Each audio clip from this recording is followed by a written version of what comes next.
Okay. So this is physical layers we already discussed.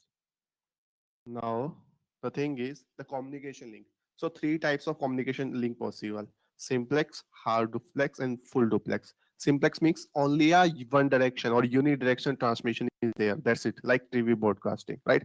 This is called simplex communication link, or you say radio broadcasting. Radio broadcasting or TV broadcasting is a simplex, right? Similarly, half duplex means it's a one direction at a time, but both way possible, right? Both way possible. Your walkie-talkie, your walkie-talkie is always like this, right? One way at a time we communicate with another system. So another system also can communicate with the source with one way at a time only. So the two-person talking to each other such that when speaks the other listen and vice versa, like this walkie talkie example is walkie talkie, you know, right? In the army they use the walkie talkie on and out and all these things. So these are the half duplex, and first one is simplex. And full duplex is your communication can take place simultaneously in both direction. Normally what right now I am talking, maybe any phone conversation, mobile conversation, everything comes in the full duplex, right? So transmission in both directions simultaneously. Here only one at a time. Here also one at a time. In the simplex and half duplex, one at a time. In simplex, one only, one direction only. But in the half duplex, one at a time. And full duplex, both possible. So these are the different communication link possible. So mainly whatever the communication path is there between A and B, let's say from A and B, some problems can comes in between. So there are two types of problem: attenuation and noise, right? Attenuation is means when a signal transmit in a network, then the quality of signal degrade as a signal travel longer distance in the wire, right? This is called attenuation. It means whatever the signal is there, let's say the B, the destination is far away, right? So in meantime, increasing strength of signal. Yeah, that is a solution of this, right? That is a solution of this. For increasing the strength of signal, we need to use a repeater to amplify our signal, right? Right, Sai, I think this is what you are saying. So to improve the quality of signal amplifier at used at regular distance, so use the repeaters, or that is signal amplifier. It will increase the strength of the signals. So it is meaning decreasing the degrade the signal strength. And noise means when the bit corrupted, whatever meaning of the bit corrupted is there, some interference happen on the signal. So whatever the zero bit or one bit is there, now that is corrupted. It becomes one become zero, zero become one, like this. So it's also noise, right? So in the communication channel, many signal transmit simultaneously. Certain random signal are also present in the medium. So due to interference of these signals, our signal get disrupted a bit, right? Disrupted a bit means 1 to 0 or 0 to 1. So it become noise. Due to noise, actually error happens, right? Then also it's some error technique we have to apply to correct this error. So this is only due to noise only the error happens. So that's why in the data link layer, point to point, always we have to use error control techniques, right? Easy. Okay. So bandwidth. Bandwidth simply means how many bits can be transmitted for per second in the communication channel. See, what is the meaning of bandwidth? This is your source. Let's say source is connected with the channel, right? When we started transmitting the first bit, let's say 1,000 bit is a packet size. 1,000 bit is a packet size. So you want to transfer this packet. You want to transfer this packet. So when the first bit get started transfer to this channel and until the last bit, how much time is required to reach the last bit on the channel, right? How much time is required to reach the last bit on the channel is called bandwidth. That is the meaning of bandwidth, right? See, that is the meaning of transmission time. That is the meaning of transmission time. Sorry, that is the meaning of transmission time. And bandwidth is the capacity of this channel. Bandwidth is the capacity of this channel, right? That is the meaning of transmission bit when until the last bit is moved to the channel. And what is the capacity of this channel? so that the data will transfer to the destination. So the capacitor of the channel is the bandwidth, right? So in indicate the width of frequency spectrum. So transmission, there are two terminology: transmission time and bandwidth. And one more terminology is propagation delay. How much time is take to reach the last bit to destination? That is a propagation delay through channel. Or we will talk about in detail in clear in detail and with some examples also there. So transmission media, फिर wiring media is like this: copper media and optical fiber. In copper, we have two types: coaxial cable and twisted pair, right? Coaxial cable normally we use in TV and TLC cable TV we use. Is this has high bandwidth, right? And attenuation is less, right? And twisted pair normally we use in telephone system. Normally, so this is our twisted pair. If you see this example, and this is our coaxial pair, right? In the central, we have a central conductor where actually data is passed and above over the central conductor we have a sheet, right? Protective sheet. Just simple basic introduction, no need to go in details, this is not important. Just maybe some question they can ask as a scenario, that's why I am teaching. So like in last 30 years only maybe one or two questions come from the physical layers, right? And optical fiber means optical fiber light is used to send data, right? So these are the data is sent in the form of light. In the form of light, we will see a little bit about optical fiber, right? These two types of transmission media is possible in wiring. And in the wireless transmission, we have three types: radio, terrestrial microwave, and satellite communication. Radio means your cordless keyboard, wireless LAN, wireless Ethernet, that is limited to the radio. And terrestrial microwave means when antennas are there. One antenna in the, let's say, in mountains, if you want to communicate in the mountains, you need a big antennas. Through big antenna, we are doing communication. And satellite communication means directly your switch, where switch is there, the switch exists in the satellite itself in the sky, right? So whatever we have to transmit the data, we have to transmit to satellite first, then from the satellite to destination it will go, like this. So three types of communication. I'm saying this is your earth, here above satellite is there, right? So if the source is there, we first have to send through antenna itself. Yes, through main antenna, actually it has to send to satellite, and it will receive to the main antenna. So from that main antenna, the data will come to destination, like this. You know everything: terrestrial, microwave, satellite communication, radio. Nothing is new. Just basic introduction. Okay, this is very important. This is very important. The most important topic of physical labor.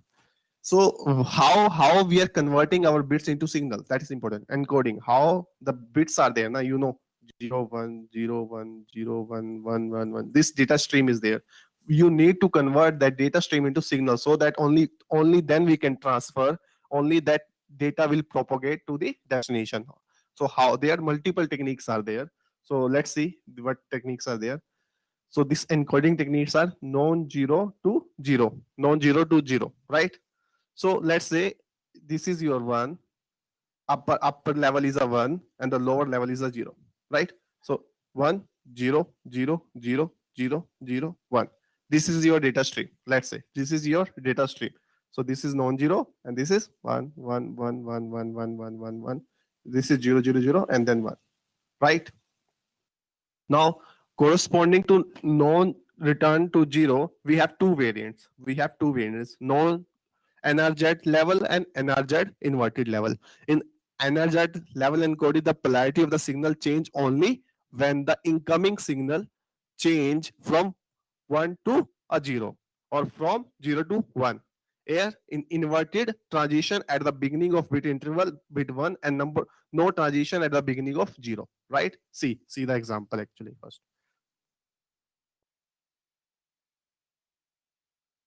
So the first one here, your this is a level, NRZ level, and this is inverted, right? So now what I'm saying, this is your one is going on. Now polarity happened, transition happened at 0. Again, one happened, then transition happened, right? Right. When is complete, then your transition happened. Now there is no need. If 0 is there, remain at 0, 0, 0, 0. This is, then if 1 happened, then transition happened, right? Just same, go same. Then 0 comes, then transition happen. But in the non-zero here NRZ inverted, we start from zero. Had transition happen like this. Always, sorry, in NRZ inverted, always transition happen at one, but not zero. Always transition happen at one, but not zero. What is the meaning of transition? Where I am first, if one comes, I have to do transition.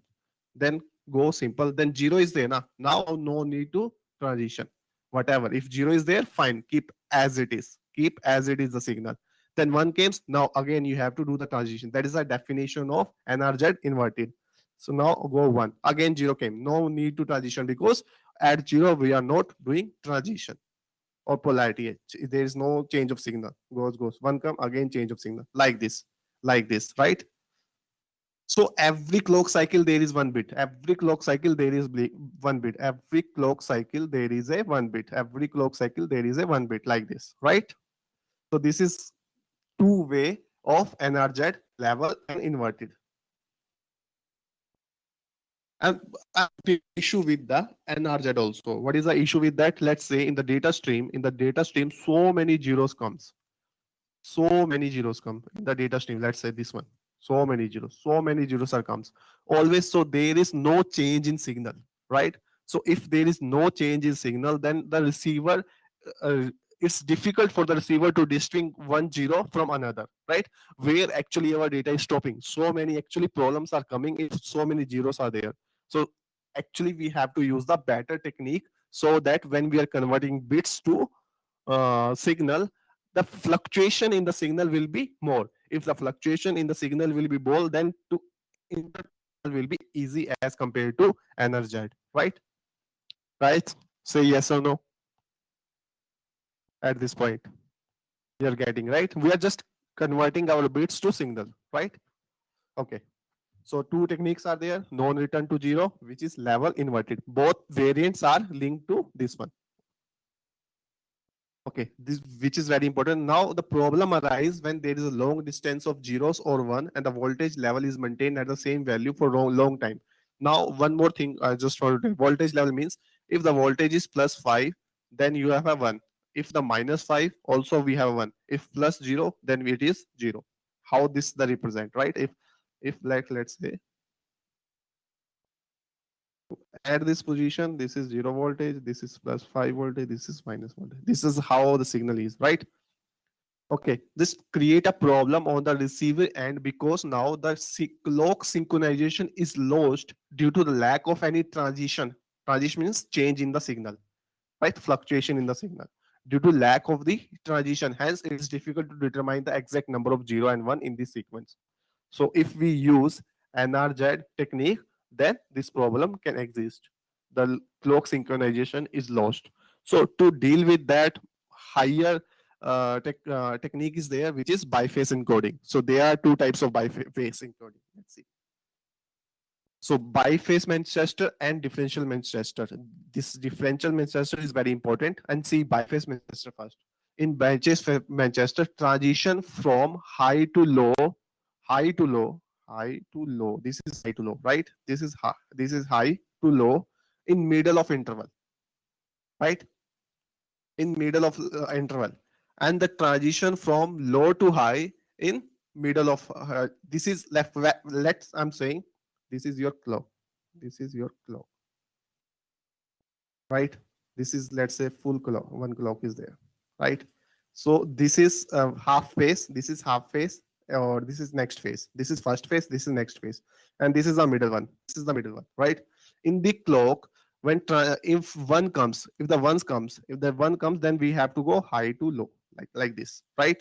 If the ones come, if the zero comes, then we have to go low to high in the middle, in the middle of the clock. We have to do like this, right? Always. That is the type of signal, right? Always in the biphase Manchester. But if you see the differential Manchester, always a transition in the middle of interval, no transition at the beginning of interval one, right? No transition at the beginning of interval one, but transition at the beginning of interval zero. But in the beginning also, see the example, and you will get everything how we are doing encoding. Now I first check biphase. First check biface Manchester. Now what you are doing here, in the middle, one is there, right? One is there, data one is there. So in the middle of clock, you have to go high to low. I'm going high to low, right? Then same, that's it. In the middle, in the biface, only we are changing in the middle, not in the beginning, right? Whatever, if it is 0, if it is 1, in the beginning we are not changing the transition, we're not doing the transition, right? But in the differential, yeah, when 0 is there, in the beginning we are doing the transition. First see the biface. Now 0 comes, now low to high, low to high. Then 1 comes, high to low, right? Again 0 comes, low to high, low to high, right? Now 0 is there. Here, this one is also you have to do low to high. Again, you have to go low here and then low to high. Because if you go like this, then you high to low will have to go, right? So main task is our when 0 comes, low to high. So go down for this and then low to high. This is how the signal is there. Then again 0 come. Again you have to transition in that place and then go low to high. So for 0, that's why I'm saying always low to high. And 1 always high to low. This is what is the biface. And in the differential Manchester, what I'm saying, this is also same. In the one high to low and in the high, yeah, in the one high to low, right? Let's say high. In the middle, the definition here is in the middle always transition. In the middle always transition. So let's say you started one here, middle transition happen. Now one more definition is there with the differential. If 0 comes in the if 0 comes, then in the beginning we have to do transition. When the 0 comes, then in the beginning we have to do transition. So 0 comes, now transition happens. Again in the middle always transition. Whatever the position in the middle, we have to do the transition. Now ones come. Okay, in the beginning ones come, there is no need to transition. Go same as it is. Or in the middle, do transition. In the middle, do transition, right? 0 comes, now in the beginning to do transition, then go in the middle again. So again comes, you have to do the transition. So this is the inward signal from bits. So main in the different thing is in the middle, in the middle always whatever the position is there, and in the beginning if 0 comes, then only you have to do the transition. This is how we are encoding our signal through bits. Okay, Sai is asking some question. Voice is breaking, sir. Okay, Sai, everyone, now fine. Here I think internet is not an issue, but now you can tell me. Bhavya, Gayatri, Sanjeev, voice is fine. Yes. Okay.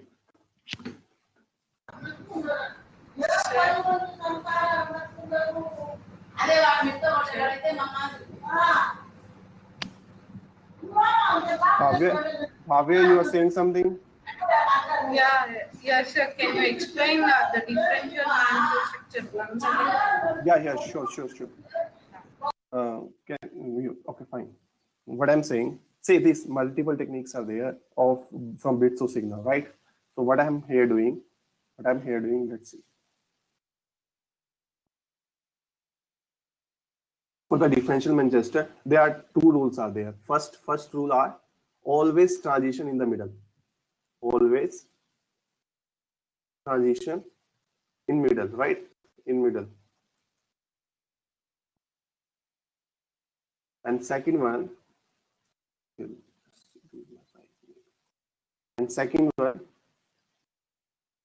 you are in the beginning of 0, in beginning of 0, always transition.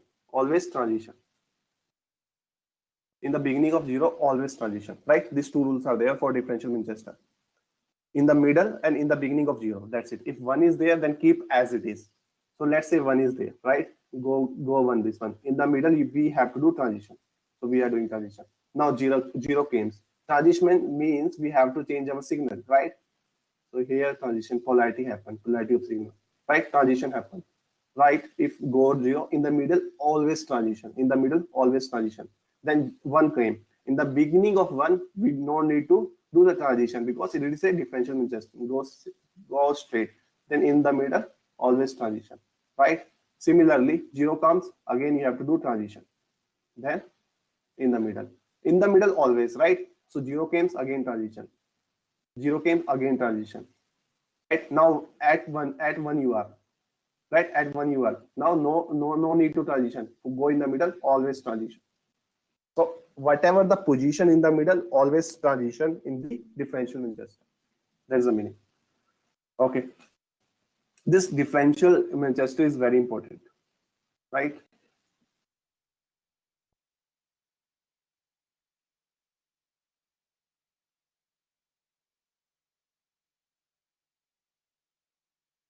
Okay. So that's about how bits to signal we are converting. So actually, digital data communication technique are two types: parallel or serial. In serial, actually bit transfer serially one after another, right? So gives less bandwidth but cheaper, right? They see in the wire, in the optical wire, in optical fiber wire, right? In optical fiber cable, we have multiple wires, and the data we send in the light form. So each wire can take one bit at a time. Each wire one bit at a time. Let's say 1,000 wires are there in the optical fiber. 1,000 bits at a time can send. See, this is here parallel. So many wires are there. Each wire is taking one bit, right? Each wire is taking one bit, right? So at a time, how many wires are there? The same data we can send at a time. That speed is very high. Speed is like speed of light nearby, right? So all bits of the byte are transferred simultaneously on parallel wires, right? These are the parallel wires. This is actually optical fiber. This one is actually optical fiber, right? So synchronization between multiple bits is required, which become difficult over large distance. But the issue is when we are using the large distance, means a source and destination is far away, then it's difficult to maintain the synchronization, right? Because data is going parallelly. So if large distance is there, better to use serial communication technique. If small distance is there, then better to use parallel communication technique. So this parallel gives large bandwidth but expensive. Practice only for devices close to each other, right? Which is nearby. But for the serial transfer, only one bit, a single wire is there, only one bit at a time is there. One bit, after that, next bit, after that, next bit, like this. Serially, we are transferring our data. There are two types of technique. Okay. So now the thing is how we are dividing our frequency. That's the multiplication technique. See, your channel is there, right? Multiple in channel, how multiple frequency can travel through that, right? So we have to divide our frequency. How? See, there are multiple techniques. The first one is frequency division multiplication. See, one host is there, let's say, and what's corresponding their signal is there. Another host is there, corresponding there, another signal is there. Some data streams are there. We are doing modulation of that signal and just combine and pass into shared medium. This is your shared medium.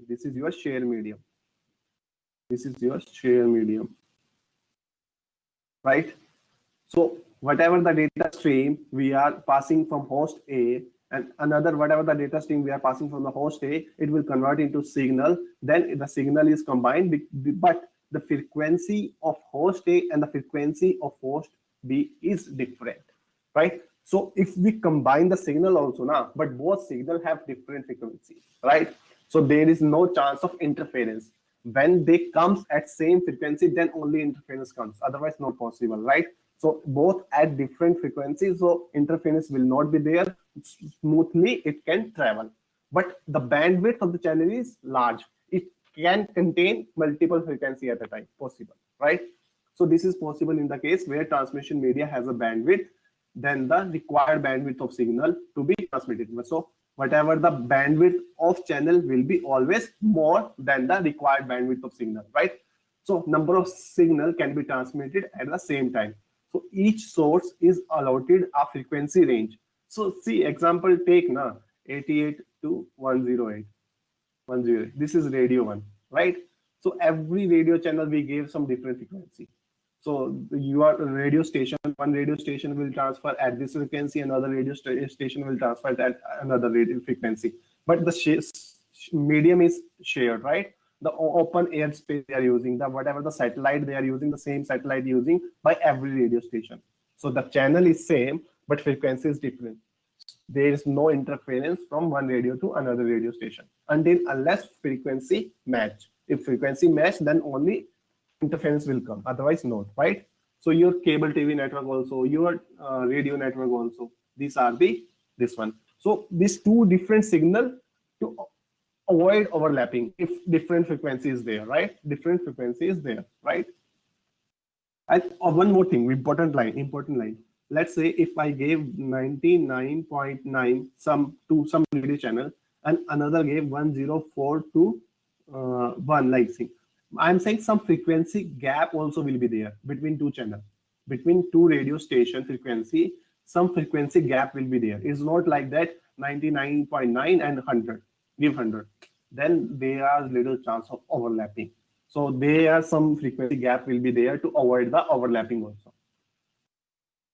Okay, that is the meaning of frequency division multiplexing. So now the point is here, what technique I'm using? I'm dividing the frequency spectrum into multiple places, so and giving each station different frequency. Now multiple transmission possible with different frequency. This is the one technique in the multiplexing. Second one, let's see second one.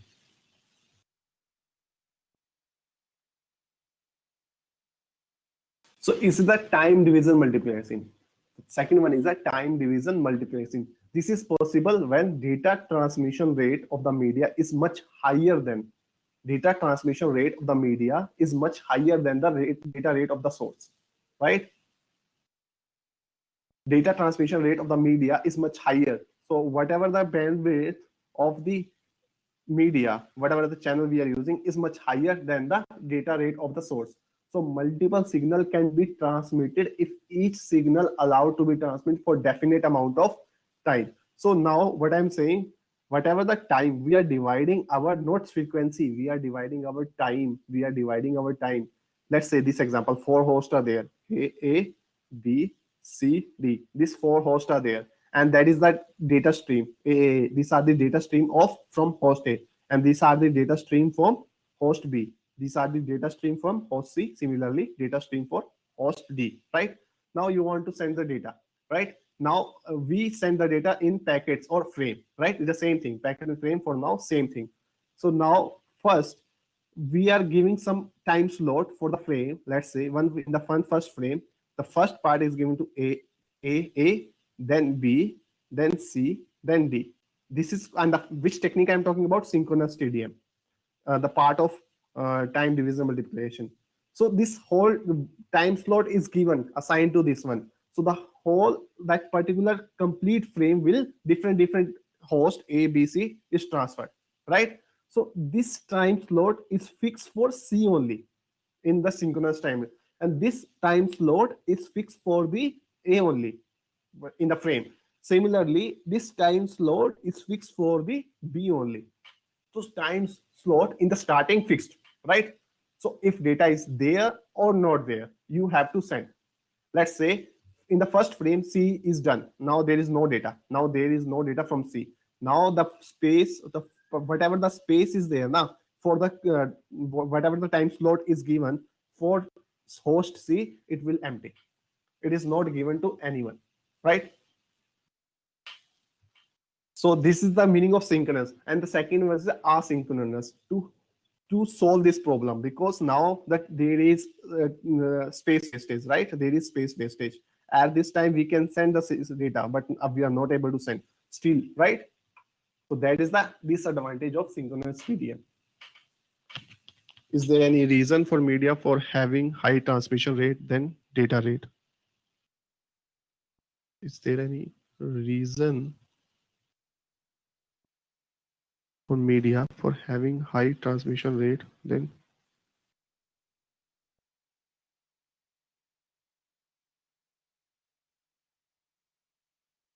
see? Yeah, of course. Your data rate also depend upon your transmission rate, right? It's the same thing.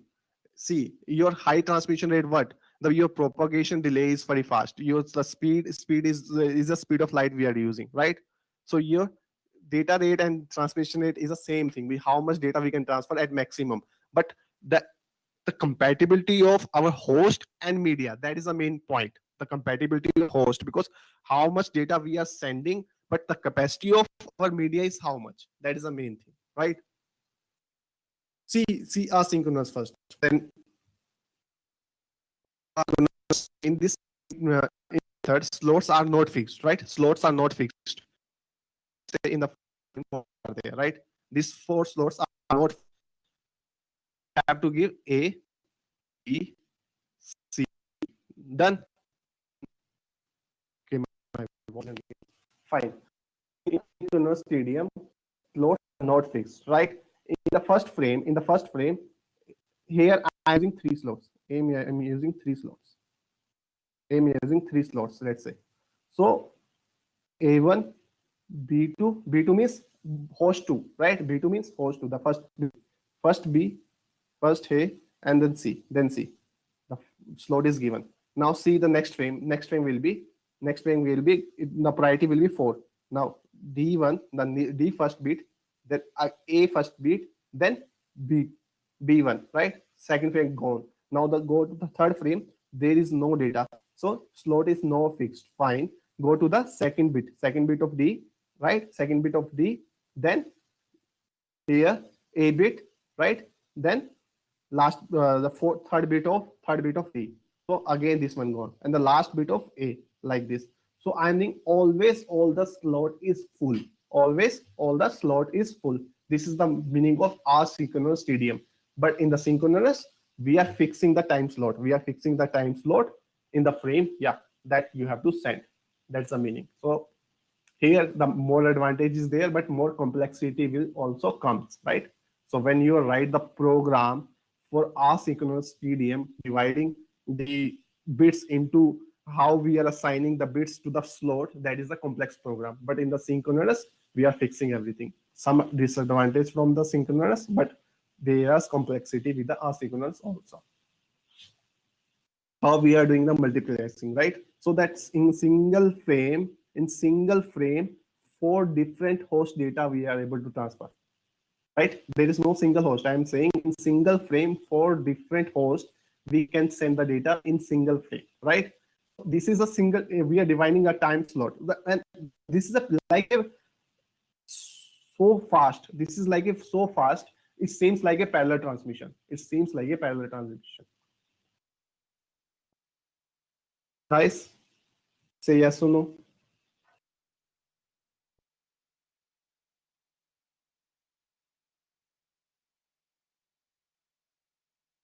Okay.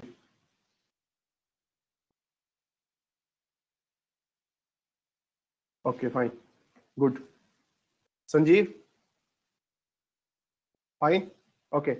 So main thing about multiplexing is your frequency division and time division. In the time division, what we are doing, it's single frame from multiple hosts, we able to send the delta. That is the main thing, right? You're able to remember that thing. Okay. Now your multiplication is done. Now the type of networks. In the physical layer, type of network. What types of networks? You know LAN, MAN, WAN, internet. These are the main type of networks are there, right? So first we are talking about LAN. LAN normally we used in the corporate world, right? So LAN is used privately owned and link the devices in a single office, like building or campus, up to the few kilometer in size. So up to the few kilometer in size. That is the main thing about LAN. So see, this is your one building office, right? This is your one building office.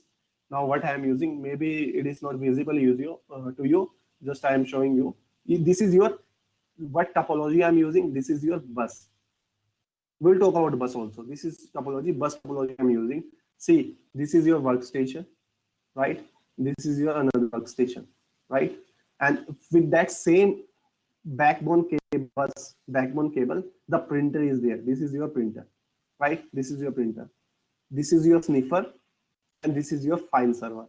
So different system are connected to the same network, same LAN network, right? Different. So similarly, this is your one LAN network. This is your another. This is your another LAN network, and both are connected to the Ethernet network, right? And this is firewall, and that is internet. And you can say this is whole one network also, because this is a first floor. Let's say this is a first floor network, and this is a second floor network. You can say like this also. Local area, no, normally we call local area network. No, I don't think so. We call this one area network also. You can call, but I heard always local area network only. Sign. So this is your first floor network. This is your second. So how the LAN is connectivity there, right? This is some bus network we are using, and this is how we use this LAN network in our office. And in the firewall is there. In the firewall, a big table is there. In that table, which IP is allowed, which IP is not allowed, which port is allowed, which port is not allowed. All the information we store in the firewall, right? You know that. So up to few kilometers only. Let's say in campus only. If let's say in IIT, one of IIT, they are using the LAN network only, right? They are using the LAN network. So every hostel there is always LAN connectivity. So multiple hostels are there, but they are using only one network, which is a LAN network. Second one, MAN is like little above, corresponding to entire city, So here multiple LAN networks are using, and all the multiple LAN networks are linked with the MAN, right? Are linked with the MAN. Or city cable. City cable, That city cable is also a part of MAN, right? When you have every town, they have on city cables, right? That is a part of MAN. So this is different LANs are there connected with the MAN. So it's designed to extend over a entire city. Same thing, same LAN network I'm using, but multiple LAN. So if this LAN network want to communicate with this, so through MAN only possible. There is no direct connection with that, right? The third one is wide area network, which is WAN. So WAN is corresponding to countries, or you can say world also, or you can say continent also, corresponding to multiple. So different LAN networks are there. That different LAN networks are linked with the router, right? Different routers are there, and these multiple routers are linked with the main router, external router, and that external router is linked with the satellites. And that satellite antenna is linked to the main satellite, right? From that main satellite, actually, whatever the data is received, it will come again to the antenna, then go to the router, masking will happen, then go on to the internal router, again masking will happen, then go to that particular subnet, like this. We know that IPv addressing, right? How it's happening. So when packet comes through the satellite antenna, it will go to the external router. Then external router do the masking, send to the particular interface, then go to another internal router, then do the masking. It will find out the subnet and send to that particular. So in the WAN, your MAN or LAN both can be possible, right? In the MAN also, in the metropolitan area also, multiple LANs are there, right? Multiple. So, but whatever the switch of the MAN we are using, the main component of the MAN we are using, through only the communication will happen. This is the meaning of WAN, MAN, LAN. And the last one is the intranet. So internet is a collection of networks, right? Or networks of networks. So various networks such as LAN, WAN connected through a subtable hardware or software to work in a seamless manner. Now you have a WAN, you have a LAN, you have a WAN, you have a LAN, you have WAN. All are connected to each other. So it becomes internet. Right? It becomes internet. Just basic thing: LAN, MAN, WAN, and internet. So these are the type of networks are there. And then one more is there. Now normally they ask SAN. SAN is a storage area network. In the storage area network, whatever your storage are the hard disk are there, multiple hard disks in a box. That hard disk are linked with the switch, right? And that through the switch it is linked, and corresponding user servers are there. These are the servers. Let's say multiple servers are there. So any server want to access the data now through that switch, it will go to that particular storage and find out the data. So this is called storage area network, right? That is also there, but this is the advanced concept, this SAN. You got it? Meaning of SAN. SAN is a storage area network. When your storage devices are linked with the switch, and from that the servers are linked. That server can be remotely possible, right? Example is your data center, right? Any Facebook data center, Google data center, Dell data centers are there. These are the what? So data center means what? The storage boxes are there, right? This in storage boxes, what? In the storage box means in single box, multiple hard disks are there. Multiple hard disks means, let's say one hard disk is 2 TB and 20 hard disk I'm using. So 40 TB box can be there. This is single box. In single rack, multiple boxes are there. So that rack is a data center, single rack. Single rack is a data center. In multiple boxes are there, and each box, multiple hard disks are there. Multiple hard disks, and each hard disk is 2 TB. Let's say 40 TB, 40 TB, 40 TB, and that whole rack is linked with the multiple servers. So if someone want to access the data through SAN network, will go to that box and find out the data. So first he has to go to the rack, particular rack. From that rack, first go to the particular box. From that particular box, go to that particular hard disk. If how the data is stored, that matters. Okay, I think the SAN is clear, internet is done.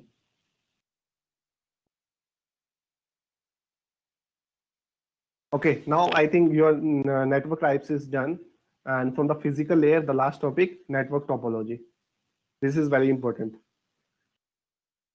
Network topology means how we are designing our network. That's the basic thing. How we are designing our network, right? At physical layer means how you will set up your network complete. Where will you keep your host? Where will you keep your router? Where will you keep your switch? Where will you keep your pointer? And how this all system will connect to each other.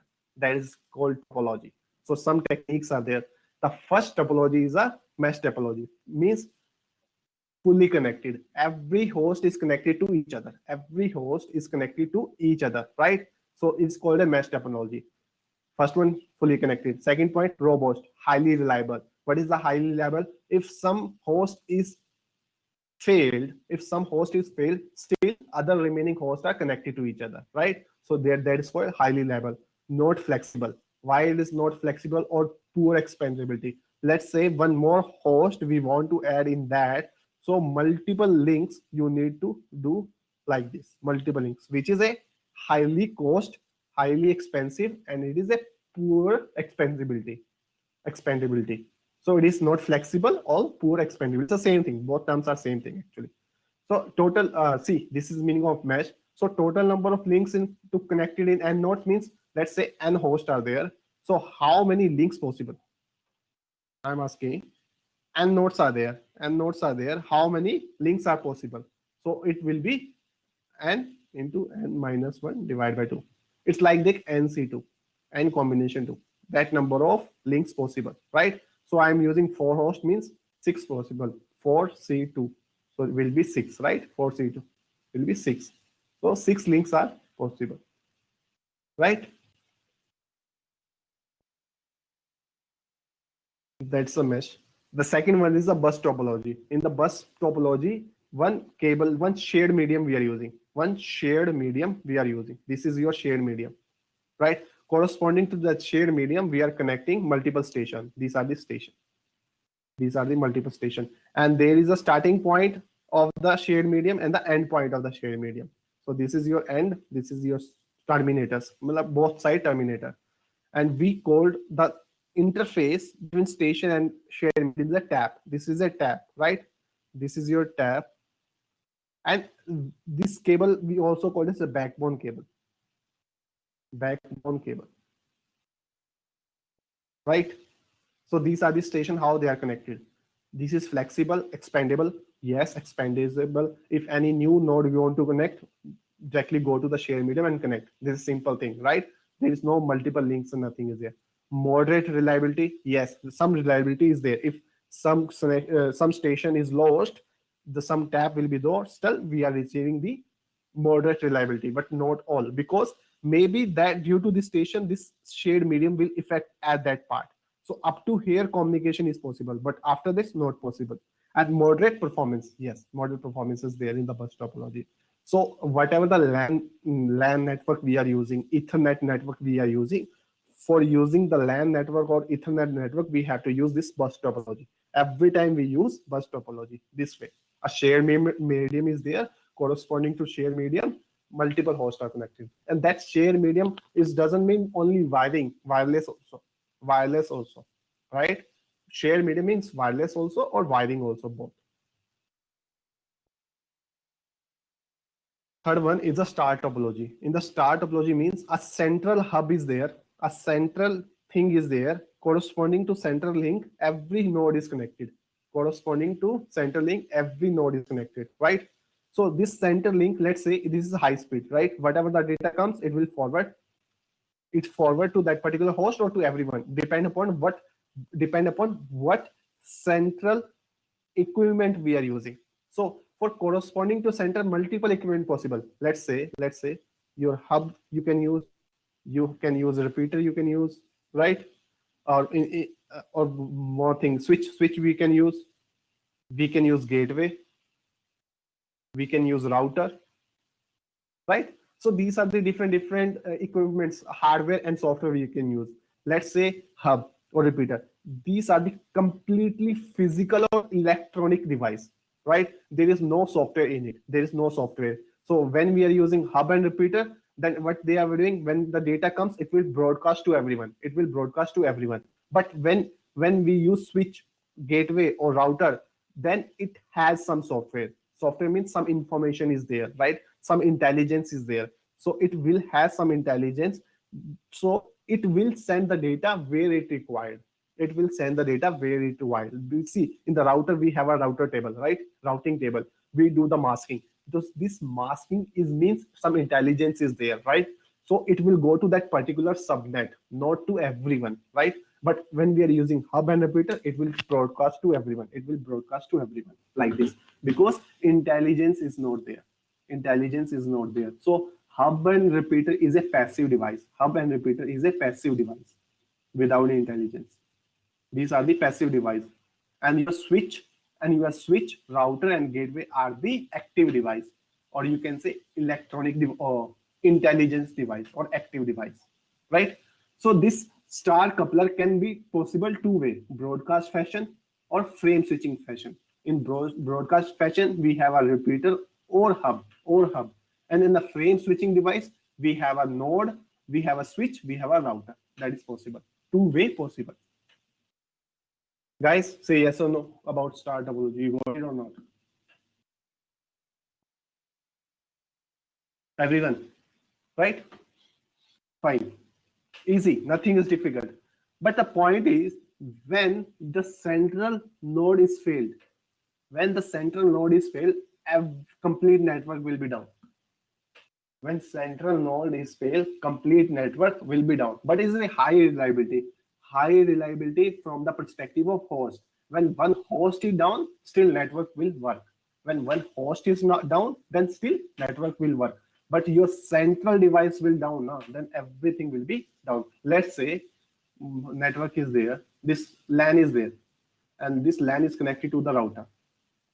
Let's say router is down. Now this LAN network does not have access to the internet. Through router, actually we are accessing the internet. So this router is there, then only possible. High maintainability, yes, high maintainability we have to achieve. Okay. This network devices, hub, repeater, the gateway, router, and switch and bridge. This we will study in the network layer in detail, everything. So if you are confusing about this, don't need to worry. This is just an introduction at physical layer. And the ring topology. So your bus topology, your star and mesh is done, right? This 4 types is done, 3 types. The last one is a ring topology. Yes, last one is a ring topology. Every node we are connecting in the ring format, right? So this is your node, this is your node, this is your node, this is node, this is node, this is node, this is node. Every node is connecting in a ring format. But the ring, whatever the wire or wireless connection I'm using, this node are connecting through repeater. These are the repeaters. These are the interface, also called, or you can call in repeater. Interface for what? For node. Interface for the node or repeater are the same thing. These are the interface or repeater. I'm using repeater. So they are doing some calculation also.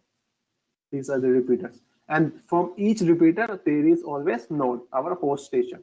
Our host station are connecting. And there is a ring format. So each station attached to the network at a repeater, right? Interface or repeater is the same thing.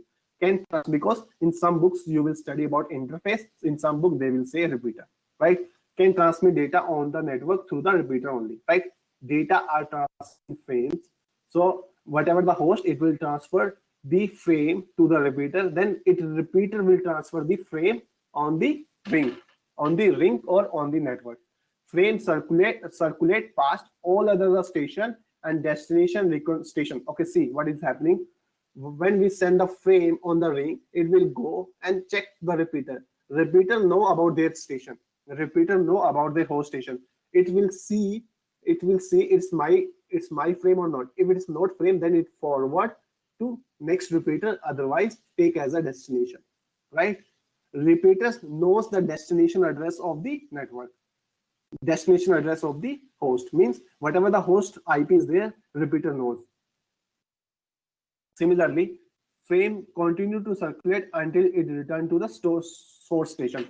See, now the frame is received by the destination, but still the communication is going on until the frame comes back to the source again, right? So source determine, okay, that's my frame. It means whatever the how it will determine, that is a part of token ring. So token ring protocol use the token technology. What is happening? When the frame goes to the destination, some frame bits will be modified. Like it is received, so some acknowledgement will be modified. The same frame will go back to the source. Then source will see the frame bits. Okay, that become 1. Okay, it is received successfully. Or if it is 0, means it is not received successfully. Some bits will be manipulated. We will see in detail, right? That's a ring topology. So repeater works in the following 3 modes. So 3 modes are there: listen mode, transmit mode, and bypass mode. Listen mode means what? In this mode, the station listen to the communication going over the shared medium. What is happening? There is a capacity of the repeater to listen on the signal what is going on, right? On the communication what is going on. Let's say some collision happen. Let's say when some collision happen between 2 frames, or some interference happen. Due to interference, signal will be transmitted on the communication media. When the signal is transmitted on the communication media, then repeater has a capacity to read the signal, right? First one, listen mode is this. Transmit mode is when in this mode the station transmit the data over the network. So repeater. So now if station want to transmit the data, the repeater will transmit the data on the communication media. That is a transmit mode. Bypass mode. When the node is faulty, let's say I'm a destination, but my node is faulty, right? Then I can't receive the frame because the destination is down, right? The repeater has to bypass the frame, because the station does not care about what data is transmitted, because destination is already down. That is called bypass mode. So 3 types of works are there. We will study this token ring also, this ring topology in detail in token ring, in data link layer.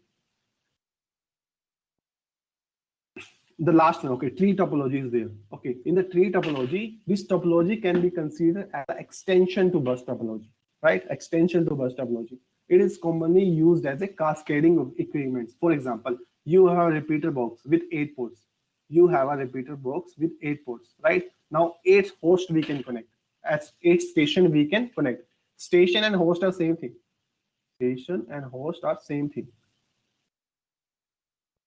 Right? and this can be used in the normal fashion. But if you need to add more station, then you can connect 2 or more repeater. Now one repeater is there, 8 ports are possible. Now more stations are required or more hosts are required. So better to connect in tree format, one more repeat. Now again 7 here, 7 here you can connect, and one more here also, 7 here also you connect. How you can expand the network, right? How can you expand your network? Like in tree topology format is possible. Guys, say yes or no.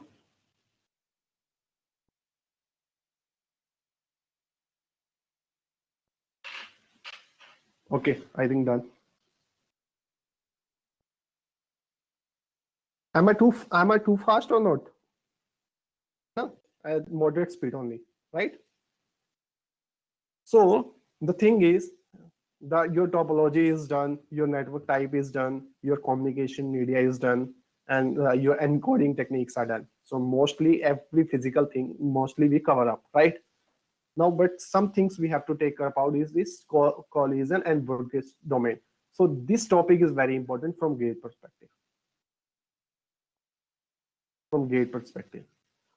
So consider that star topology. I'm considering this star topology. This is hub, and corresponding to hub, your stations are connected, and this is your switch.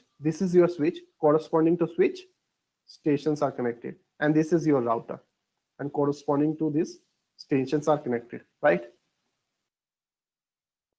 Collision domain means we have to decide the domain of the collision possible. First of all, come to the collision. Collision means what? Collision means when two devices send packet at the same time on the shared network segment and the packet collides, right? Let's say this is hub is there, right?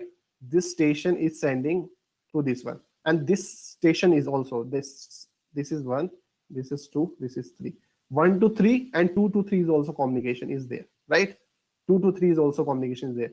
But hub will broadcast to everywhere. Let's say the packet is collide at this place. Packet is collide is happen. This called collision. Collision happen at this place. Now we have to decide which device we are using, hub, switch, or gateway, or router. The domain is specified or not. That is the main question, right? So see what I am saying. When we are using the hub, then the collision domain of this hub is entire network, like this, entire network. Because when we send the packet through hub, collision can happen anywhere. It can happen here, it can happen here, it can happen here, it can happen here, right? It can happen anywhere. So domain is complete network, means wherever the hub is connected now, that network is the domain of the hub, right? This is the collision are often in a hub environment because each port on the hub is in the same collision domain, right? So whatever the ports in the hub we are using, each port are in the common collision domain. So from that port, we can't distinguish between collision domain. So the domain of the hub is complete network of the hub, whatever the network is. But if you come to the point of bridge, see the switch. But when you come to the point of switch has capacity not to broadcast, right? Switch has capacity not to send. So his domain is only corresponding to port only. Whatever the port is there now, only it will go that part. Whatever the port is there now, only go to that part, right? So the collision domain of the switch or router corresponding to their port. But in the hub and repeater corresponding to each port, there is only same collision domain, right? Same collision domain. So now in this whole network, we have 6 collision domain. This is one collision domain of the hub, 1. See, 4 port I'm using, 1 port, 2 port, 3 port, 4 port I'm using. But this 4 port has only one collision domain, right? Because this if data comes, it can transfer to everywhere, broadcast to everywhere. That's why the domain is one. But when the switch comes, then the domain is only corresponding to their port. Okay, if this port I'm using, then this port. Okay, now if this port I'm using, then this collision domain is different. For corresponding this domain, this port is there. This domain is there corresponding this port. If similarly in the router also, if this port I am using, then this. So you see in the router subnet is there. So for the router, subnet is a domain, collision domain, right? But in the hub, whole network is a domain, like this.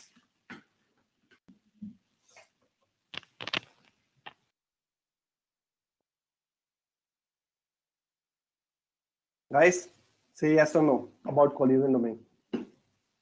Otherwise, I will explain in another way. You got it what I'm saying? From the port perspective, you have to understand what is the meaning of collision domain. Bhavya, Gayatri, Sai. If you want to me repeat, then I can repeat. Fine.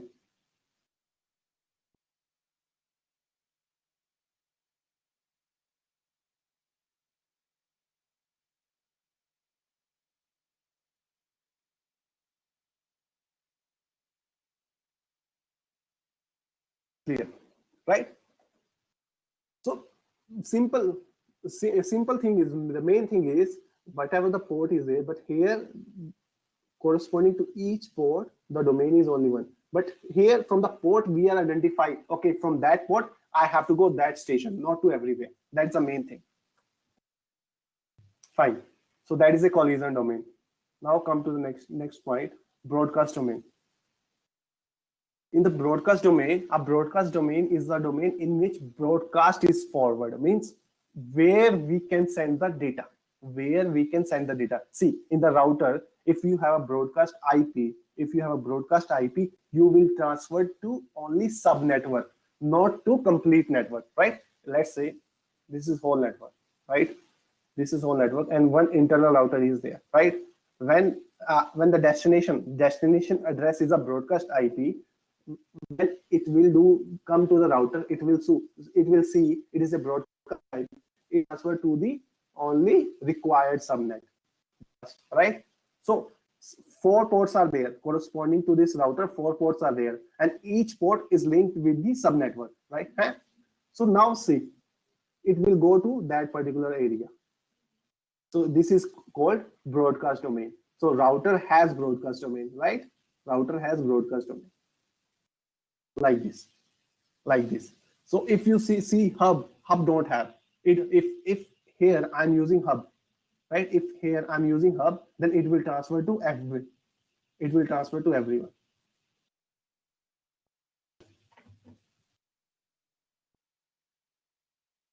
Like this. Okay.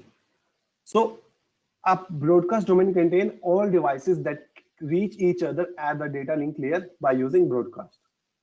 All port on hub or a switch are by default in the same broadcast domain. So whatever the ports in the hub and the switch are broadcast domain. But in the collision domain, all ports are on hub are collision domain, but not on switch. But in the broadcast domain, all ports on hub and switch are by default in the same broadcast domain. By default means if the same basic system we are using. If high technology, like some techniques are there in the switch, VLAN, virtual LAN network.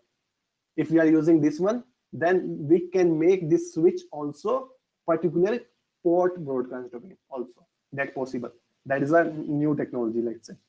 And third point is all port on the router are in the different broadcast domain. We'll see only go to that particular subnet, right? And router don't forward broadcast from one broadcast domain to another. See, if we broadcast to one subnet, the same packet will not be broadcast to another broadcast domain, which is another subnet, right? See this example, the diagram.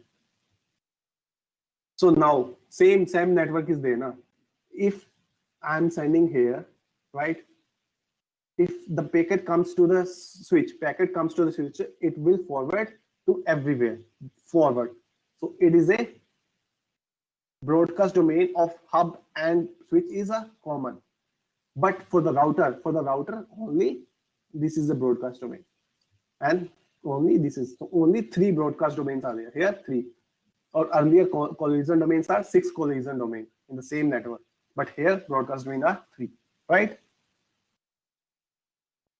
That is the meaning. Basic thing, nothing. C1 gate question. Tell me.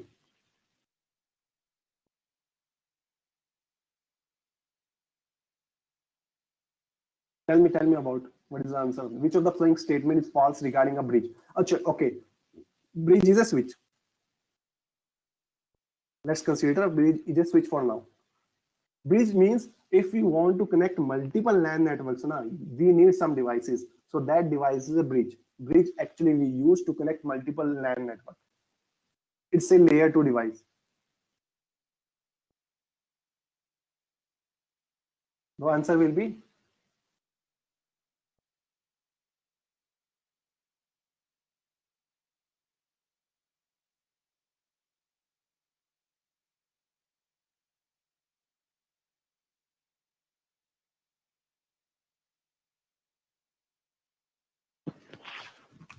which of the following statement is false regarding a bridge?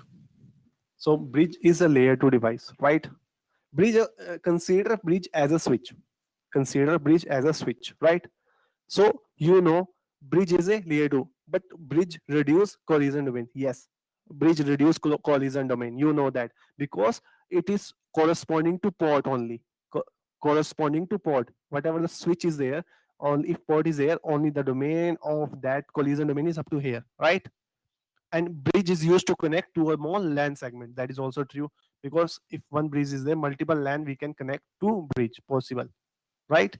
And bridge reduce the broadcast domain. No, bridge not reduce the broadcast domain. We see, right? If you see, let's say this is a bridge actually. Switch is bridge. For now, it's same thing. Layer 2 device. So the broadcast domain is always common to all ports. So whatever port here I'm using is the domain. The broadcast domain is same. Broadcast domain is same. So it can't reduce. It can't reduce broadcast domain. That's why this is false.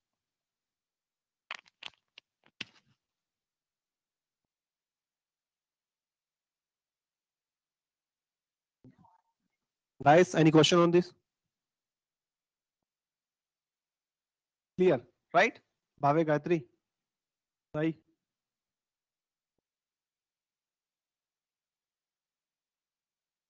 Yes. Fine. Just basic, once you have to go through this PPT, you will get everything. So some notes are there. Every hub it's called on its collision domain and broadcast domain. These are both. It is a collision domain and broadcast domain.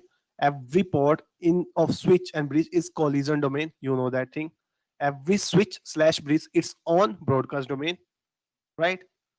It's on broadcast domain, and every port of router and gateway is a broadcast domain. Here you have to.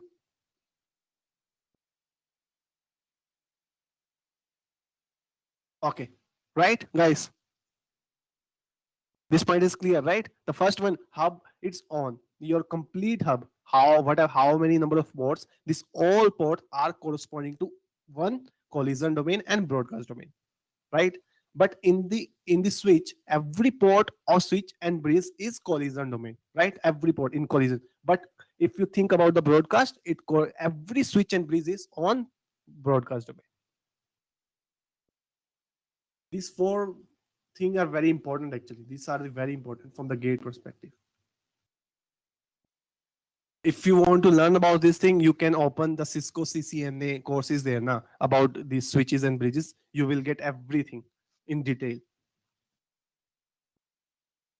Okay, guys, physical layer is done, and now little bit about data link layer, and then problems we will solve. Okay, data link layer, we divided this data link layer into two layers: logical link sublayer and media access control sublayer, right? MAC and media access control and logical link sublayer. In the logical link sublayer, what functioning we are doing? We are doing flow control, error control, and acknowledgement also is there, right? In the flow control, when we send the data, then we need acknowledgement. Yeah, data is transmitted successfully for this, right? These three things we are doing. we discuss in the OSI layer, right? LLC, logical link layer. Similarly, in media access control sub layer, we are using physical address, which is a MAC address, is a 48-bit, right? And we will talk who access the media. The shared medium we are using. In that shared medium, multiple station are transmitting at the same time. Collision can happen. To avoid the collision, who access the media, right? To avoid the collision, who access the media, actually that some techniques are there.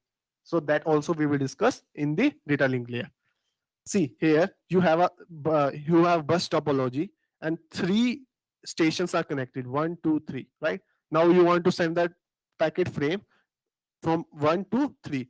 It will go like this only, right? And every station has NIC card. Every station has NIC card. Every station has NIC card. And corresponding to NIC card, there is a physical address. Corresponding to NIC, network interface card.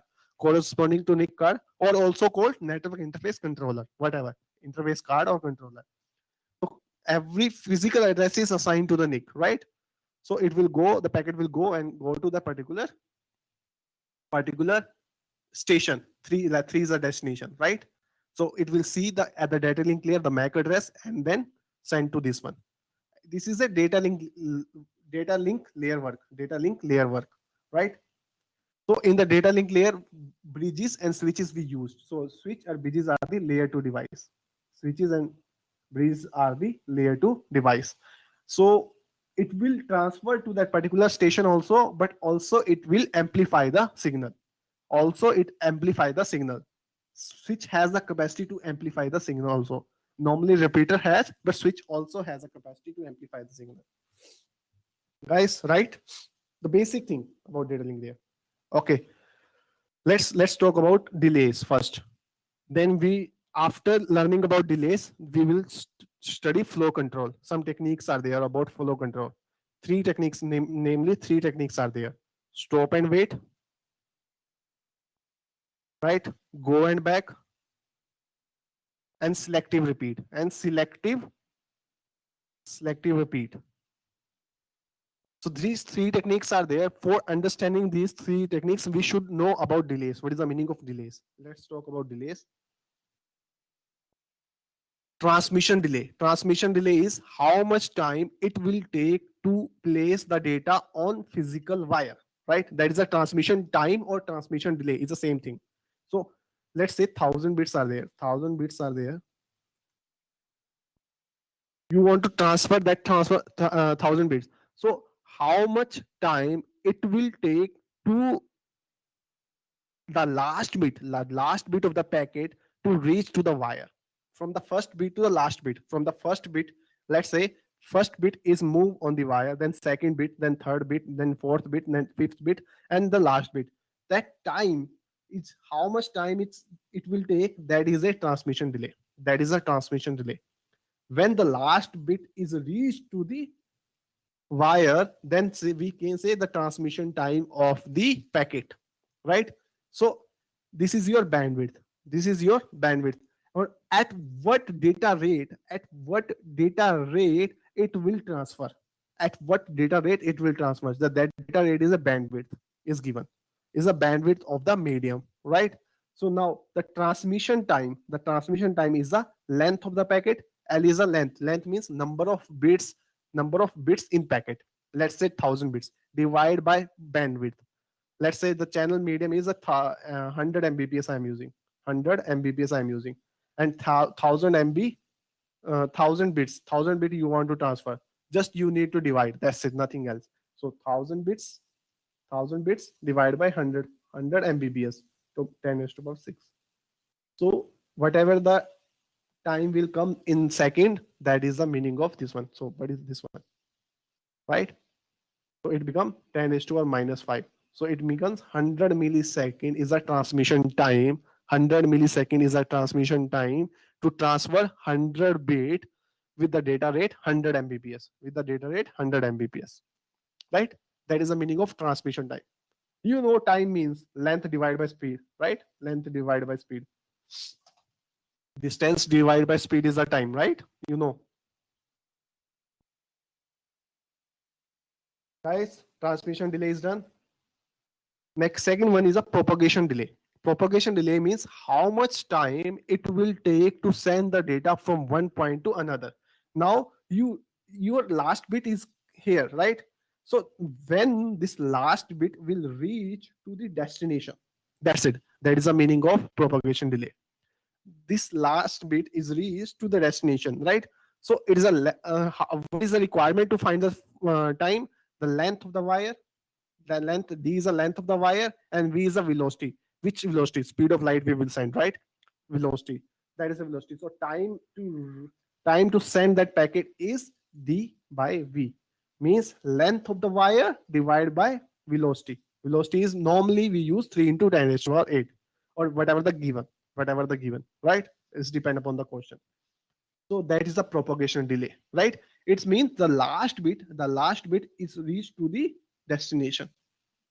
That much time is required. Keep always aware about the last bit. Why I am focusing on last bit? Because when the last bit reaches to the destination, then actually your time completes, your propagation time completes, right?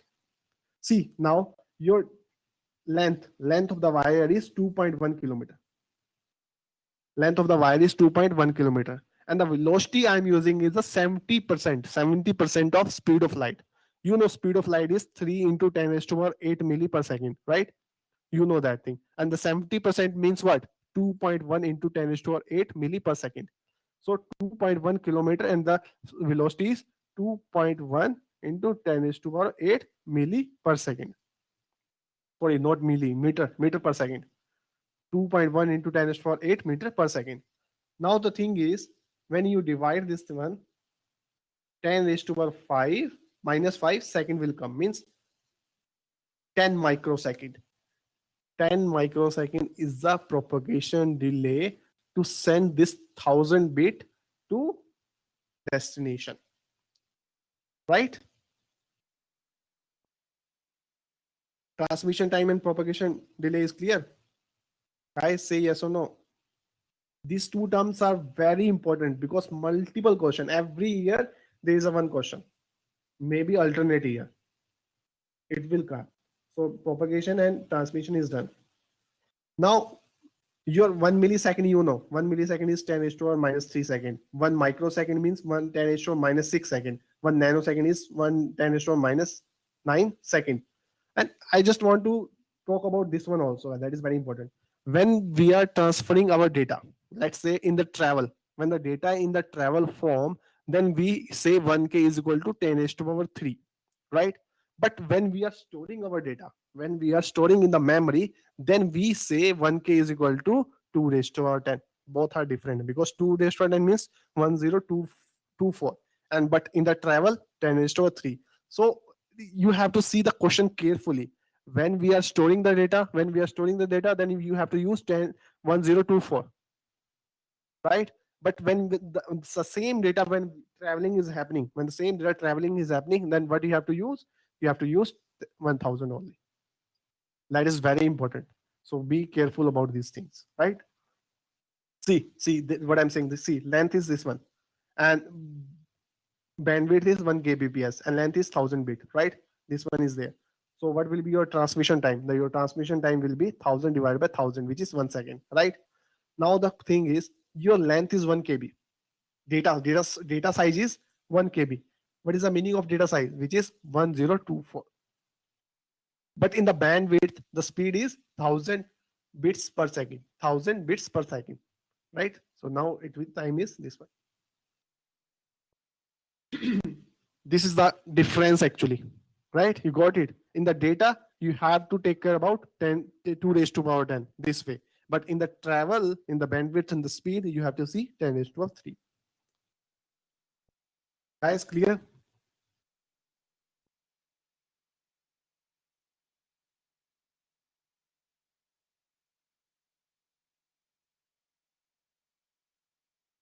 Okay, let's start with gate questions.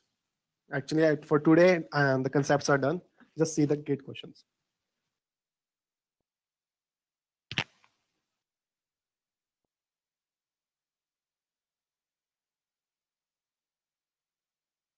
So the question is, your source is given, source is given, destination is given. In between source and destination, two routers are there, R1 and R2. Router, right? The length between source and router, first router is 100 kilometer. Similarly, the length between R1 and R2 is also 100 kilometer, and length between R2 and destination is also 100 kilometer, which is given, right? Is given. And the assume signal travel over each link is the velocity. Velocity is 10 raised to 8 meter per second, right? Assume that the link bandwidth of each link, whatever the link between router and source and router and router and router and destination, that bandwidth of the link is 1000 bits. Okay, 1 Mbps. Sorry, 1 Mbps. 1 Mbps. Let the file be broken. Now, what the point is, you have to transfer the file with 10 raised to 6 bits. 10 raised to 6 bits you have to transfer from source to destination. So that 10 raised to 6, I divided into 1000 packets. I divided into 1000 packets, and each packet contains 1000 bits. Each packet contains 1000 bits, right? So 1000 packets are there. Each packet contains 1000 bits. Find the total sum of transmission and propagation delay in transmitting the file from S to D. How much time it will take, right? You know the transmission time, right? You know the propagation delay also. Just you have to apply the proper procedure and find out.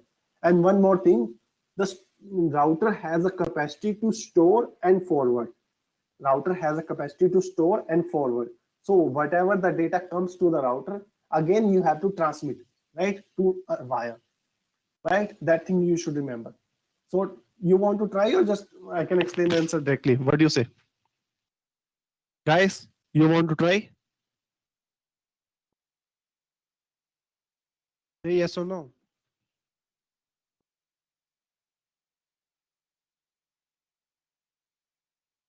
Okay, just give try. Just give 5 minutes you have. Try and think. You answer question is clear, right? So how much time it required to reach to destination?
This is transmission time. This is propagation delay.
Yes, Sanjeev, right.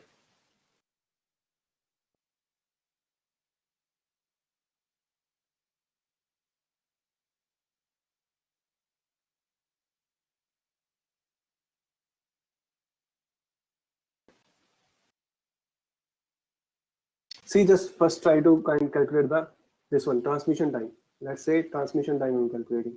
First one, transmission time means what is the packet size? 1000 bits, right? 1000 bits is the packet size, right?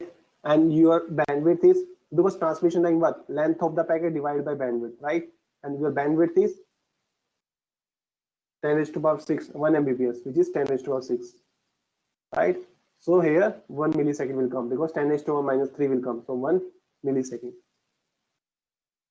So 1 millisecond is the transmission time for one packet, right? Similarly, your propagation time. Your propagation time is your say for calculate for 1000 kilometer, 100 kilometer. So your length 100 kilometer divided by 100 kilometer divided by 10 raised to power 8. That is the velocity, right? So it also, when you convert that 100 kilometer meter, it come 1 lakh meter. 1 lakh meter divided by 10 raised to power 8 means 10 raised to power 5 divided by 10 raised to power 8. So also it will come 1 millisecond. Your propagation time. Easy calculation, right? So that is 1 millisecond transmission time, 1 millisecond for propagation time. So 1000 bit we will transfer, it will take 1 millisecond. Right? Similarly, for propagation also 1 millisecond. Again, when the router is storing, again he has to transmit the data packet 1 millisecond. Propagation time 1 millisecond. Again transmit time 1 second. Again propagation time 1 destination reach. So the first packet to reach to destination, how much time? 6 milliseconds is required. First packet to reach destination, how much? 6 milliseconds is required, right? That is clear. Now see, 10 raised to power 6 bits are transferring, means data stream is going on. What I'm saying, when the last bit of the packet is received at the destination, the data is still going on. Next packet, bit by bit. The next packet will come after 1 second. Next packet will come after 1 second, right?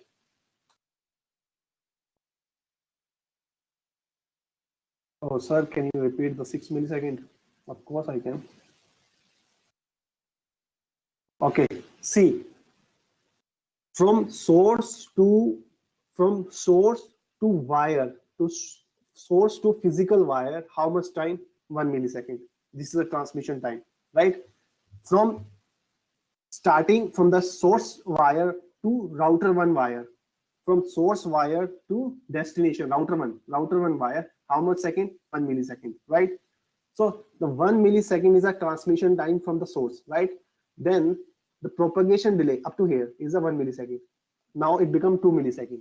Now again you have to transmit to the wire from router, because router is a store and forward. It will store the data and forward, right? So 1 millisecond also here. Then again, right? Similarly, here also you need 1 millisecond. From router to wire, again 1 millisecond. And similarly, destination 1 millisecond. So it will take 6 milliseconds to reach the packet to destination. Yeah, Bhavya is typing. Okay. Fine.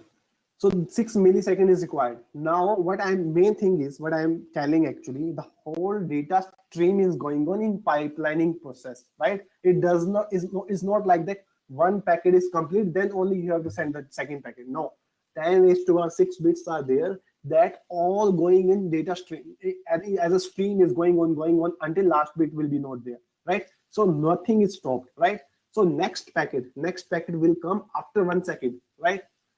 Because when the packet will receive, still the second packet is already in the channel.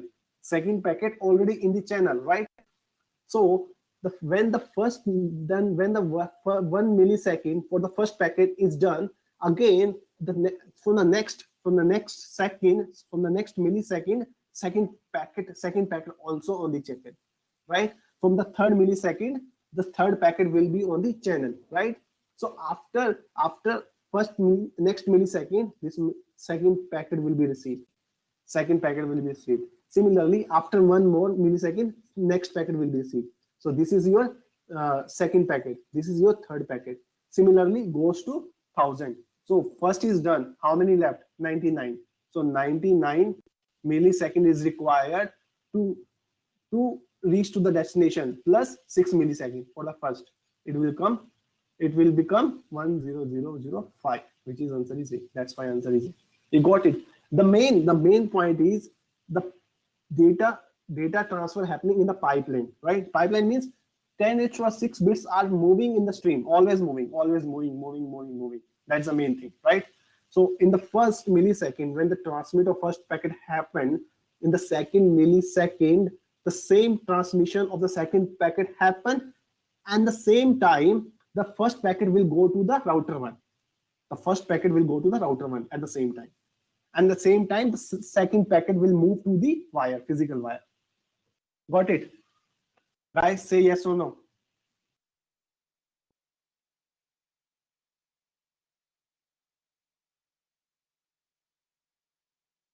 Yes, Gayatri?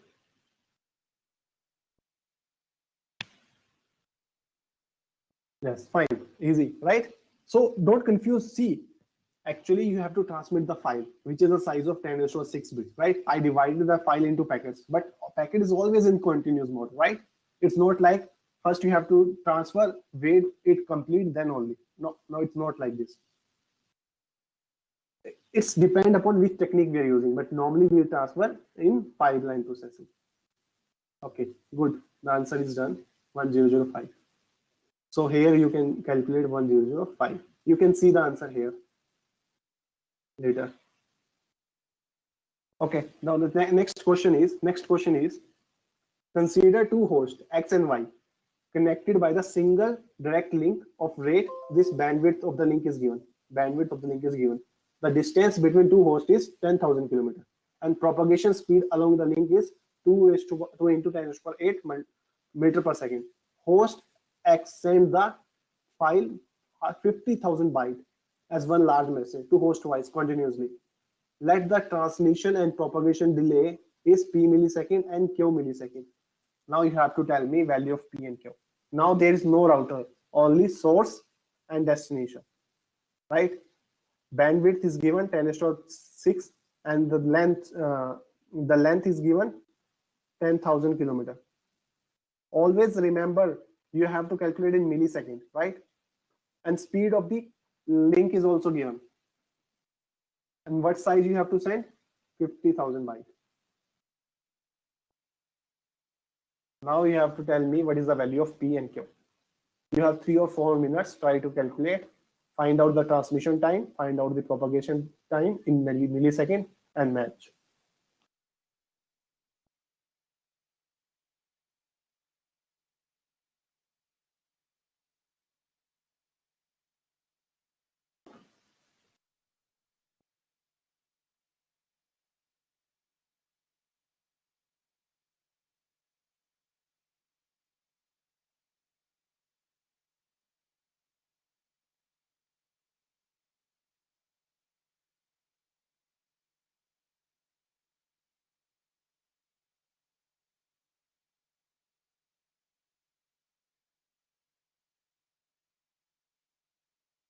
Yes, Sanjeev, right.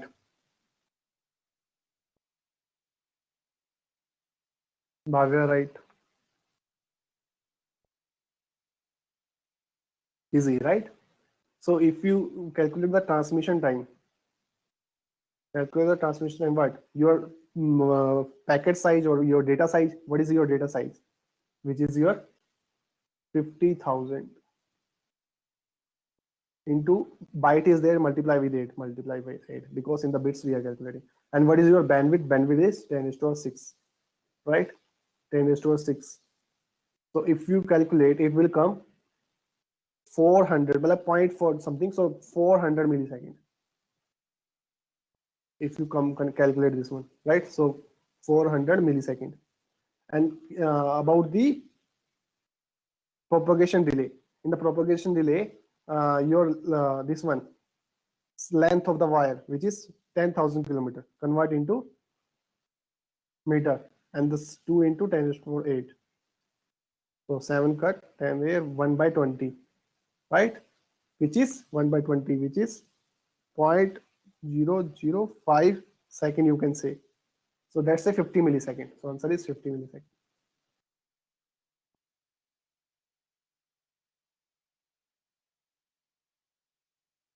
Right? 50 millisecond answer.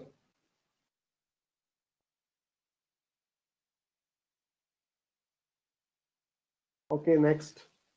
Easy.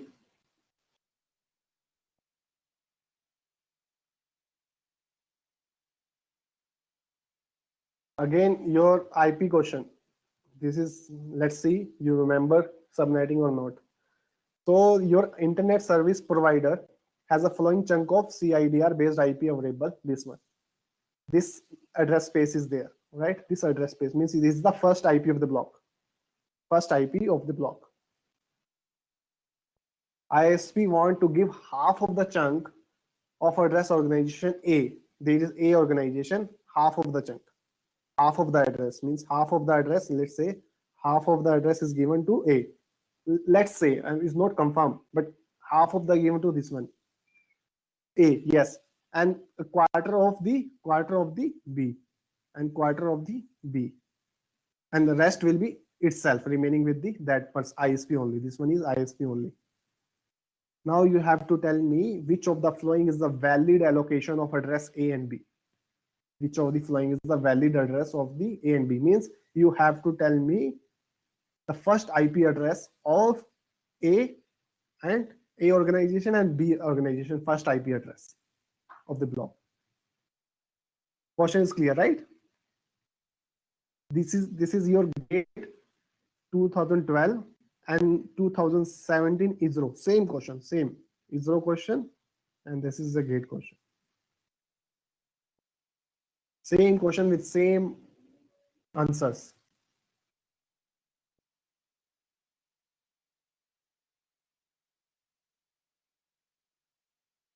Okay, how? Bhavya? You have to tell me how actually that is. Okay, try. You have 3 or 4 minutes. Try and then we will discuss.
See here, this is third octet is different. Range is till 255/21, right?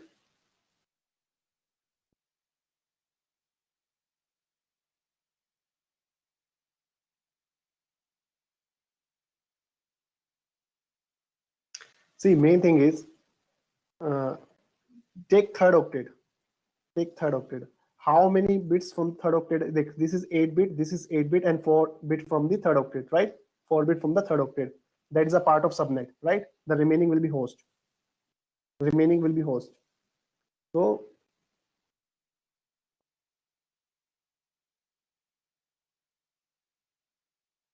This is a part of 1 is given, right? 1 is given, 0, 0, 0 is given. This is a part of subnet, right? So if you want to divide into sub blocks, it means you have to borrow the bits from the host part. Gayatri is saying B. Okay, try. If you want to try, then I will explain.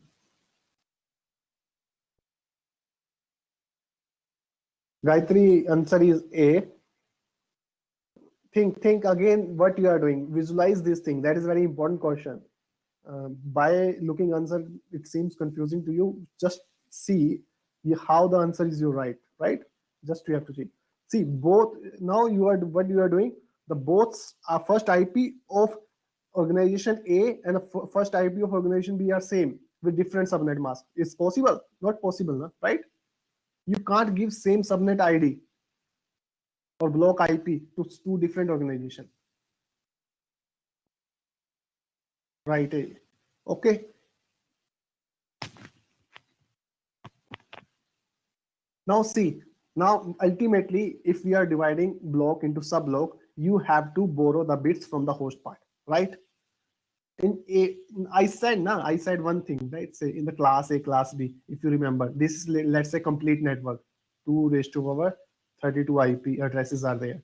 Like half of the address goes to, let's say, class A. What I am doing, I am making the fixed bits fixed, right? This is your one, let's say.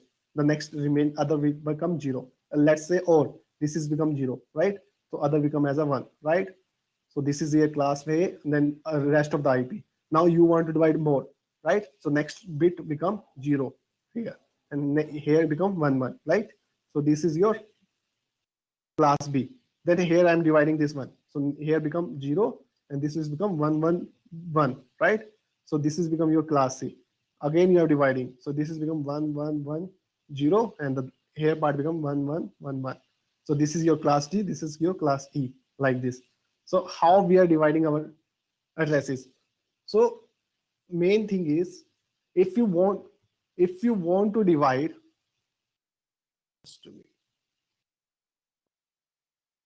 if I want to divide, let's say 2 raised to power 20, oh sorry, 2 raised to power 8, 2 raised to 20 is there, the addresses. So how many addresses are possible? 2 raised to power 12. 2 raised to power 12 addresses are possible in that address space. You know that part, right? Because 32 minus 20. If you want to half of the address, means what? Divide by 2. It means 1 bit I have to borrow from the host part for half of the address. And that one bit with 0 or 1. 0 or 1 possible. That one bit, 0 or 1 bit, right? Now the half address is given to A. Let's say this half address or other half address, right? If this half address will be given, then IP will be 128.0, because 1 is given here, and this is your 0, right? This is your 0. Or other possible other half is the 1 0 0 0 1 0. The host ID is 0 0 always. No, this is a part of subnet. So this 1 is or 0 is there, right? Two thing possible. This is meaning was 130, 136. This is 136. So 136 is possible or 128 possible, right? Now find out the next part. Next part means half of the half. Let's say I'm using 136. Let's say I'm using 136 for the half of the address. Now the next bit you have to borrow, because again half of address is there. Quarter of the address you have to give into organization B. So that is possible in one way. 1 here or 0 1 or 0, no, sorry, 0 0 or 0 1. So this is a quarter address. This is a quarter address, right? This is the quarter address. This is a quarter address. So this IP is 128/22. Why? Because 2 bit I borrow. And this is 136/21 because 1 bit I borrow. So answer is A. That's why. See, by looking answer only, you have to decide which half address I am choosing, right? If you choose another half, that IP will not be there in the answer, right? If you choose different part, what I'm saying, let's say 1 0 0 0, take this bit for half, 0 or other bit is 1, right? this IP will say 136, right? This IP will say 128, right? Let's say this half address I am choosing for organization A. Let's say this half address I am choosing for organization A. Now the next part, rest of the IP address is this one, right? Now from this one only you have to do the quarter of the address, 10001. That IP will be 0 or 11, right? So now this is your 136 and this is your 140. This is your 140. Now see, for the class B, any 136 is there? No. For the class B, and any 140 is there? 140 is also not there. So that is a quarter address. This is a quarter address. So 136 and 140 is not there. It means it's not possible, right? For 22 something. This is 21 itself is wrong. Now take reverse option. And what I'm saying, reverse option is what? 1000. Take 1 as a half address and 0 for all rest of this one. Now this is 1. Now this is your half address, which is 136. Yeah, in for organization A is given.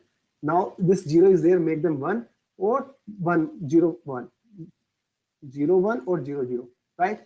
Now see 128 plus 4, 132 is given here with 22. 132 is given, but the subnet mask is 21, which is wrong. But if you see this one, 128 and subnet mask is 22 is given, because 2-bit I borrowed from the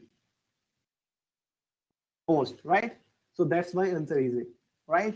So every option you have to see, then you have to map. Guys, say yes or no. Otherwise, Sanjeev, you got it, right?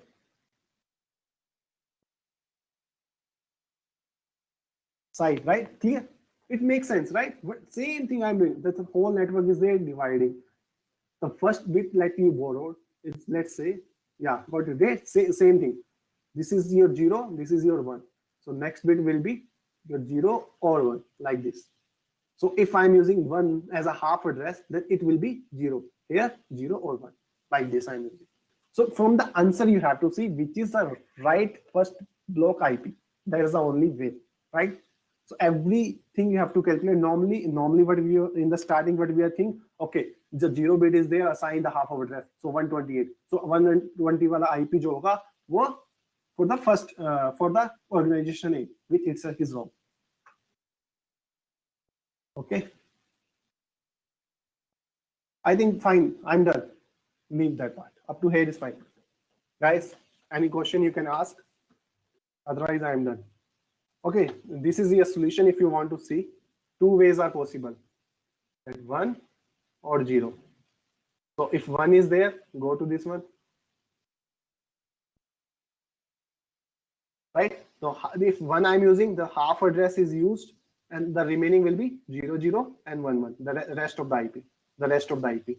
If I'm using 0, then this 10 and 11 is the rest of the IP, like this.